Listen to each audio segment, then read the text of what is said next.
नमस्कार साथियों, मैं आपका साथी और मेंटर एच.के. खुदारा। साथियों, आज ये हमारी छोटी सी क्लास रहेगी, ये वो कैब को लेकर है।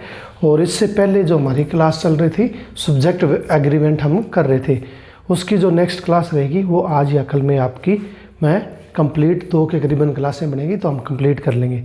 तो अभी तक हमने कोई भी वो कैब का चैप्टर नहीं किया है और कम से कम 4-5 नंबर की हमारी वो कैब रहती है, चाहे वो CET है, एस्टेट है या किसी भी प्रकार का कम्पिटिटिव एग्ज़ाम है, उसके अंदर वो कैब ज़रूर आती है। तो हम रूट वर्ड से जो वो कैब है उसको शुरू करेंगे। चलो साथियों, टाइम ज़्यादा ना लेते हुए स्टार्ट करते हैं। तो सबसे पहले जो वर्ड्स बनते हैं वो प्रीफिक्स या सफिक्स से बनते हैं। आप जानते हो हिंदी में भी प्रत्यय और अप्रत्यय होते हैं, उसी प्रकार उन्हीं को जोड़ के क्या किया जाता है, वर्ड को बढ़ाया जाता है। लेकिन मुख्य रूप से जो मूल शब्द होता है उसको इंग्लिश में क्या बोलते हैं, रूट वर्ड। तो रूट वर्ड के ही अंदर है उस वर्ड का क्या होता है, मीनिंग होता है। बाकी तो उसको एंटी या नेगेटिव या पॉजिटिव बढ़ाने के लिए प्रयोग किया जाता है। जैसे डाइज, DYS, ये DYS जब भी प्रीफिक्स के रूप में वर्ड के आगे लगा होगा तो ये उसको नेगेटिव बना देगा, यानी कि नेगेटिव के लिए प्रयोग होगा बैड या डिफ़िकल्ट। जब भी आपको किसी वर्ड के आगे DYS मिले तो इसका मतलब वो प्रीफिक्स है और वो उस वर्ड मीनिंग की सेंस क्या निकाल रहा है, बैड या डिफ़िकल्ट यानी कि नेगेटिव। जैसे डिस्फोरिया, डिस्फोरिया है तो डिस का मतलब क्या हो गया, बैड, मैंने बता दिया। और फोर का मतलब होता है स्टेट, यानी कि ऐसी कंडीशन जिसके अंदर हम बैड महसूस कर रहे हों, इल महसूस कर रहे हों। तो डिस्फोरिया उस स्टेट को कहते हैं जिसके अंदर हम इल हो या बैड हो या हमारी सेंस क्या हो, नेगेटिव। तो उस वर्ड को क्या कहते हैं, डिस्फोरिया। फोर का मतलब होता है स्टेट और डिस का मतलब होता है नेगेटिव, यानी कि बैड या डिफ़िकल्ट हम उसको कह सकते हैं, यानी कि एक स्टेट को कहा जाता है। स्टेट का मतलब कंडीशन। नेक्स्ट है डिस्टोपिया। ये वर्ड आपने बहुत ज़्यादा सुना होगा, जब आप लिटरेचर पढ़ते हो तो बार बार ये वर्ड आएगा, डिस्टोपिया।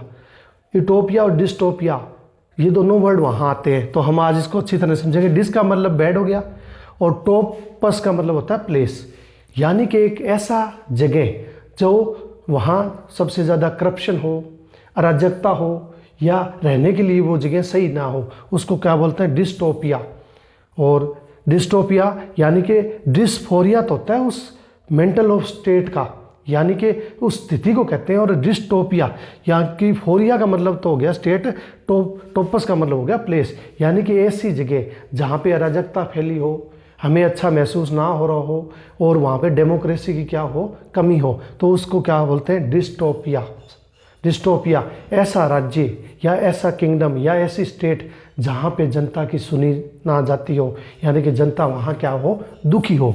तो दूसरा प्रीफिक्स हम करते हैं यू से। यू का मतलब होता है गुड और वेल। जैसे DYS का बैड और डिफिकल्ट था, उसी प्रकार EU का मतलब होता है गुड और वेल। तो सबसे पहला वर्ड बनाते हैं यूफोरिया। जैसे डिस्फोरिया बनाया था उसी प्रकार यूफोरिया बनाते हैं। तो यू का मतलब गुड है, फोर का मतलब हमने ऊपर भी सीख लिया, यहाँ मैंने सिखा दिया। फोर का मतलब होता है प्लेस, ठीक है। तो यूफोरिया का मतलब है ऐसी जगह जहाँ या ऐसी स्टेट। देखो साथियों, यहाँ थोड़ा सा गलत है, फोर का मतलब होगा स्टेट, क्योंकि ऊपर आप देखो फोर का मतलब क्या होता है, स्टेट। तो कई बार लिखने में मिस्टेक हो जाती है, लेकिन हमें रूल पता है तो समझ में भी आ जाता है। यूफोरिया यानी कि ऐसी स्टेट जिसके अंदर हम अच्छा महसूस करते हैं। डिस का मतलब उल्टा था, बुरा महसूस करते हैं। ये कौन सी स्थिति है जिसके अंदर हम अच्छा महसूस करते हैं, यूफोरिया, यानी कि दे आर इन यूफोरिया, मतलब वो अच्छी कंडीशन में। यूफोरिया स्टेट ये ऐसी स्थिति होती है जहाँ पे प्रजा है, जनता है या लोग हैं, वो अच्छा महसूस करते हैं। उसी से बनता है यूटोपिया, जिसको हम कहते हैं यू प्लस टॉप। अब यू का मतलब मैंने बता दिया, हो जाएगा अपना गुड हो जाएगा, और टॉपस का मतलब क्या हो जाएगा, जगह। तो ऊपर वाले वर्ड अगर आपको पता है तो आप इजीली बना दोगे, इसलिए लिखा है यूटोपिया, यानी कि जिसको हम राम राज्य कहते हैं। हिंदी में क्या कहते हैं, राम राज्य, यूटोपिया। इंग्लिश लिटरेचर जब आप पढ़ोगे तो बार बार ये शब्द हमारे सामने डिस्टोपिया और यूटोपिया आएंगे, तो आपको पता होना चाहिए। और हर बार जो कम्पिटिटिव एग्जाम है ये वर्ड वहाँ देखे जाते हैं, यानी कि यूटोपिया, यू मतलब गुड, टोपस मतलब प्लेस। एक ऐसा राज्य जहाँ पे सभी सुख हो, मंगलमयी हो और जहाँ पे हर व्यक्ति की भावनाओं को समझा जाता हो, उनकी प्रशंसा की जाती हो, माना जाता हो, यानी कि ऐसा राज्य जहाँ कमी कहीं भी ना हो। थॉमस मोर ने इंग्लिश के अंदर 1551 के अंदर थॉमस मोर का, ज़्यादा मैं आपको ये नहीं पढ़ाऊंगा क्योंकि हम लिटरेचर पढ़ेंगे तब पढ़ेंगे। थॉमस मोर का यूटोपिया लिखा है। यूटोपिया इंग्लिश लिटरेचर के अंदर 1551 में ये पब्लिश हुआ था। 1516 में लिखा गया था यूटोपिया थॉमस मोर का, और पब्लिश कब हुआ था? 1551 में। छोटी सी बात है, जब आगे हम पढ़ेंगे तो आपके काम आएंगी। तो नेक्स्ट वर्ड बढ़ते हैं, क्रीमिटोरियम। तो क्रीमिट का मतलब होता है जलाना और ओरियम का मतलब होता है प्लेस। जब भी वर्ड ओरियम आएगा तो उसका मतलब क्या होगा? प्लेस। जैसे एक्वेरियम, ठीक है, ओरियम। तो क्रीमिट मतलब जलाना और ओरियम मतलब प्लेस, एक ऐसा स्थान जहाँ पर डेड बॉडी को क्या किया जाता है? जलाया जाता है। क्रीमिटोरियम यानी कि हिंदी में बोले तो कब्रिस्तान। कब्रिस्तान, तो कब्रिस्तान को हम क्या बोलते हैं? क्रीमिटोरियम, जहाँ पर डेड बॉडी को क्या किया जाता है? जलाया जाता है। इसकी बात एपिग्राफ। तो ये तो था ईयू, ये है इपी। इपी का मतलब होता है ओन।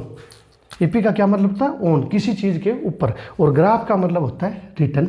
ये तो हमें पता है। जैसे हम साइकोलॉजी के अंदर पढ़ते हैं डिस्ग्राफ या डिस्ग्राफिया, जो बीमारी होती है लिखने की, तो ग्राफ का मतलब लिखने के लिए होता है, इपी का मतलब होता है ओन। तो एपिग्राफ का मतलब होता है उत्कीर्ण करना, यानी कि किसी चीज़ पे लिखना। जैसे अशोक के स्तंभ है, उनके ऊपर बहुत सारे मान लो श्लोक लिखे गए हैं, तो वो क्या है? एपिग्राफ है। और दूसरा वर्ड इसी से बनता है एपिथैप। फिर एपी का मतलब क्या है? ओन, और थैप का मतलब है लिखना। यानी कि ऐसी चीज़ें जो, जैसे राइटर हैं वो वो मर जाते हैं तो उनके जो टॉमस्टोन होता है, जो पत्थर होता है, उसके ऊपर कुछ लाइनें लिखी जाती है, उसको क्या बोलते हैं हम? एपिथैप। यानी कि राइटर के स्टोन के ऊपर जो वर्ड लिखे जाते हैं उनको हम क्या बोलते हैं? एपिथैप। तो साथियों, ये कुछ वर्ड मीनिंग थे। आई थिंक आपको अच्छा लगा होगा, और आगे की भी वोकैब की हमारी क्लासें जारी रहेगी, और सब्जेक्ट वर्ब एग्रीमेंट जल्द ही आपको मैं कंप्लीट करा दूंगा। और धीरे धीरे, ये एक की बढ़ाई है, धीरे धीरे हम ये वर्ड है वो बढ़ा देंगे। लेकिन आज के लिए 3-4 वर्ड, 4 या 5 वर्ड डेली आपको कराऊंगा। टिल देन साथियों, टेक केयर।